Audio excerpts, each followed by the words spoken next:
Hi guys! Welcome back to my channel. So for today's video, I'll be doing a mini Asian makeup haul. So it's going to be a mix of Korean and Japanese makeup. And kung gusto niyo malaman how I would use some of them, please keep on watching.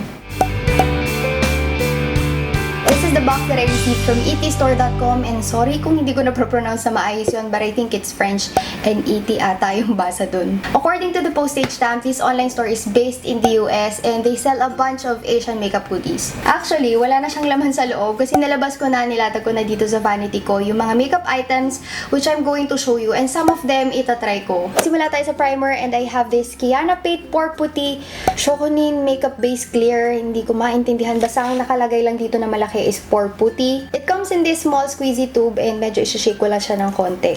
Konti lang yung gagamitin ko, and silicone siya tingnan, as in. Para siyang yung Maybelline na Baby Skin Pore Eraser. Unahin muna natin yung nose area. Done with priming the face, and I can say na itong primer na to, it's silicone but it's not drying. For the base, yung pinili kong foundation is this Kogendo Aqua Foundation. I am in the shade 213, and ito yung napili ko since it's aqua or water based and it's summer, so I think mas okay siya kasi mas lightweight.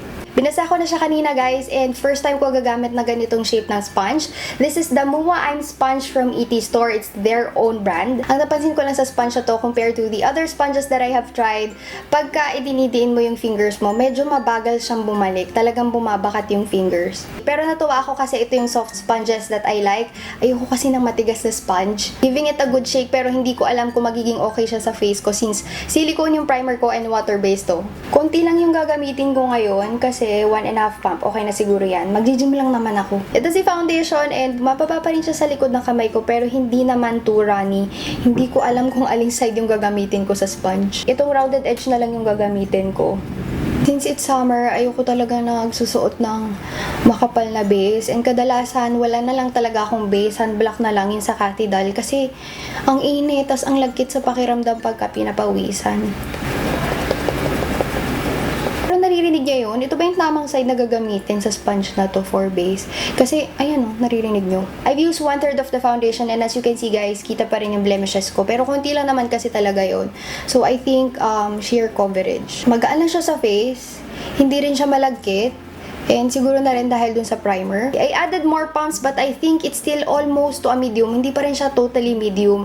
Parang nadagdagan lang ng konting tint yung nilagay ko kanina. Siguro kung gusto mo pa ng coverage, you can use a brush kasi ito damp sponge. So talagang isi-sheer niya yung consistency. Moving on to concealing, we have this Big Cover Concealer Cushion from Etude House. And first time kong gagamit ng concealer na cushion. Peach pink. And talagang sinadya kong piliin si peach pink since usually for concealers, I'd go for yellow undertone. Pero tingnan natin yung effect pagka peachy yung gagamitin. When you open it, it comes with a sponge tip. Click pen siya, and syempre dahil unang beses ko siyang gagamitin, medyo makakailang clicks tayo bago lumabas yung product. So, ang dami ko na ilagay. Lagyan muna natin ng ganyan kasi mukhang makapal talaga siya. Pasensya na, medyo yuyuko ako para ma-blend ko siya na maayos. May concealer, ito i-blend ko pa, and may katotohanan nga guys, medyo mas brighter tingnan itong side na nalagyan na ng peachy pink na concealer. Okay na ako sa under eyes, but let's try and conceal yung mga blemishes. I'm going to try and blend with my finger, and let's see. Hindi talaga, hanggang ganyan lang. Since siguro sobrang dark na rin talaga. Kasi kahit si Clio yung gamitin ko, natatakpan niya pero meron pa rin konting shade na natitira. Pero ito, kita talaga siya. I'm going to lightly set my face with this Innisfree No Sebum Mineral Powder. And sobrang sikat ng powder na to. When you open, it comes with this puff and meron pa siyang sticker. Sabi nila, pag maliit daw yung packaging, it's really meant to be used sparingly. Hindi dahil tinitipid mo, but there's a purpose kung bakit maliit lang yung pagkakapackage sa kanya. Una kong isa-set yung under eye since mabilis mag-crease yung concealer dyan. Kahit konting-konti lang nilagay ko, pero alam mo yung pakiramdam mo na sobrang dulas niya na. Now, let's set the cheeks para lang mawala yung konting sticky feeling. Pero konti lang naman. Hindi naman siya yung parang pag ginanyan mo dumidikit yung foundation talaga sa fingers. Sa nose, ayan, medyo madami ako maglagay kasi pawisin ako eh. O sa forehead, medyo madami din. Pero compared sa nilalagay ko sa Coty Airspun ko, konti pa rin tong kay Innisfree. Matipid to gamitin. Done with setting the face, and napansin ko na sobrang dulas talaga nito, guys. Lagi ko talaga siyang naririnig. It's a cult favorite sa mga mahilig sa K-beauty, kaya ito yung pinili ko na powder. Medyo pumuti yung mukha ko with the powder, so I'm going to bring back the warmth with this Too Cool for School Art Class by Rodin. Comes in this compact, and meron kang 3 shades na makukuha sa loob. Konti lang naman yung kailangan ko. Oops, powder ito.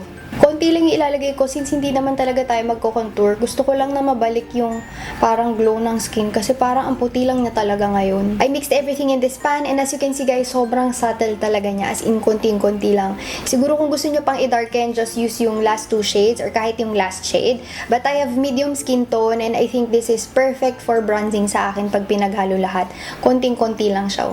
Yun nga lang guys, medyo hinay-hinay sa pag-swirl ng brush kasi powdery talaga siya. I picked this one for my brows, and kakaiba siya since it's a liquid liner sa isang side, and on the other side, yung regular na retractable pencil. It looks something like this, and it says here, Brow Lash X, water strong with eyebrow, I do not know, pero liquid here and then pencil on the other side.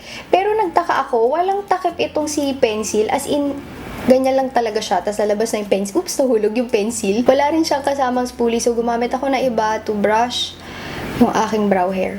Swatch ko muna so you guys can see. Parang sobrang light nitong kay pencil, pero I think that's just the perfect shade. Hindi siya mapula and hindi rin siya, yun, mapula. It's almost the same shade, mas darker lang ng konti. Okay kay pencil, pag napasobra, pwede mo ibalik. Kasi ibang ganito, pagka nailabas mo na siya, hindi na siya pwedeng ibalik sa loob. Going to start with yung liquid, and dito ko siya ilalagay since medyo nakukulangan ako dito sa tip, pero dahan-dahan. Since water strong daw siya, baka hindi ko na mabura. Meron ako ditong gap, gagamitin ko tong si liquid. So yung ginawa ko hair-like stroke guys, gamit yung liquid liner. Now we're going to use yung pencil para i-fill in yung mga gaps. So these are the brows, and medyo nahirapan lang ako kasi wala siyang spoolie. Now ito yung blush ko na pinili from Holika Holika, and this is Gudetama. Tama ba yung pag-pronounce ko dun? But when you open, you get a puff na parang cushion, and may sticker siya. Ito talaga yung pinili ko na pink na blush. A blue tone pink, and nagtry ako mag-swatch kanina. Para siyang cream na nagiging powder. Yung usual guys, dito ko ilalagay yung blush, pero medyo itataas ko pa siya ng konti. Let's get some product. Baka mapadami. And alam niyo yung uso ngayon na blush na parang naglalagay din sila ng konti sa nose, parang pag ganyan, pinagkukonek yung dalawang apples ng cheeks. Pero konting-konti lang talaga guys. Napapansin ko kasi na naglalagay sila ng konting blush dyan. They specifically do that when they do yung freckles na makeup look. May nakita akong tutorial na ganun. Now we're going to do that today. And ito yung mga klase ng blush na parang fresh-fresh lang, pabebe, ganyan. Pero ganda niyan tingnan kasi nakaka-fresh. Balik ko lang yung sticker kasi feeling ko mabilis siya matuyo dahil medyo creamy yung kanyang formula. And natuwa ako sa blush na to kasi madali siyang i-blend kahit may powder na yung face ko. Hindi ko pala na-press yung record button kanina, pero naglagay ako ng konting mascara since nalagyan siya ng foundation. This is the Majolica Mallorca Lash King. Kaya ng konting highlighter or glow sa skin. This is from Etude House. It's the Wonder Fun Park highlighter, and nakakatuwa siya. Para siyang candy colored na highlighter. Yung mga rainbow highlighter. I-open guys. Ang ganda niyan tingnan. It's pastel colored and rainbow. Just going to use my fingers, and maglalagay lang ako ng konti since hindi naman priority dito ang highlighter, konting-konti lang.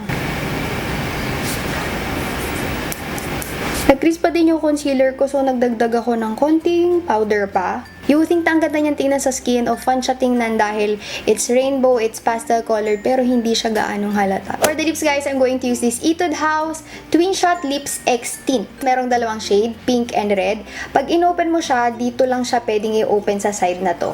Ayan. So you get a doe foot wand applicator na ang laman pink. And as you can see guys, itong tube na to, it's transparent, and nakikita nyo na nag-e-inject ng color na red dito sa wand. So pwede mong lagyan ng tint ng red yung pink.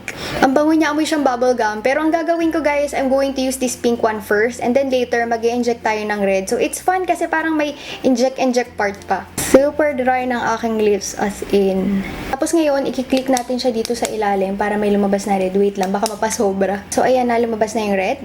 Naibang ko nga na siya ilalagay sa laa. Ang kaya salita. So there you have it guys, sobrang simple lang ng ginawa ko today, but I'm going to zoom you out kasi may mga iba pang products na hindi ko nagamit today. We have another sponge from Holika Holika. This is the Lazy Enjoy Egg Bun Puff. And I think ito rin ay collaboration with Gudetama. Kasi si Gudetama ay nandito. Pero hindi ko na siya bubuksan na kasi ang dami ko pang nakabukas na sponge na tinitry ngayon. Now I have a brush from Pony's Makeup Line. This is the Pony Effect Brush number 103 and nakalagay siya dito kanina sa loob. Pero this is a really nice brush. Tapos nakalagay dun sa illustration, pwede kang bumili ng metal plate ata yun. Tapos pwede mo siyang itayo kasi magnetic yung baba niya.